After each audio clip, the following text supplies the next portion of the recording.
ठीक आहे.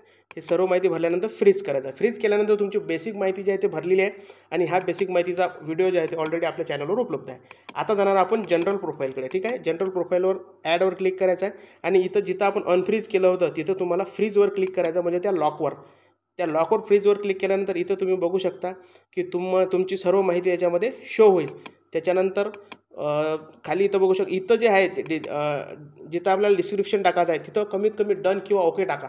तो बॉक्स तुम्ही खाली ठेवू शकत नाही आणि बाकीचे टॅब ओके करत फ्रीजवर क्लिक करायचं. फ्रीज केल्यानंतर तुम्ही इथं बघू शकता की तुमची जनरल प्रोफाईल जी आहे ते फ्रीज झालेली आहे आणि पेंडिंग टू अप्रुव्हलसाठी गेलेली आहे. आता हा जे पेंडिंग आहे हे अप्रुव्हल आपल्याला तालुक्याच्या BDO साहेबांचं जे लॉगिन आहे त्या लॉगिनमधून आपल्याला अप्रुव्हल मिळतं आणि अशा प्रकारे आपली जे प्रोफाईल आहे ते अपडेट आपल्याला झालेली असेल. ठीक आहे. तर मित्रांनो, हा व्हिडिओ तुम्हाला कसा वाटला मला नक्कीच कळवा. व्हिडिओ आवडल्यास लाईक करा, कमेंट करा आणि शेअर करा. चॅनलला नक्की सबस्क्राईब करा आणि आपल्या प्रत्येक मित्रापर्यंत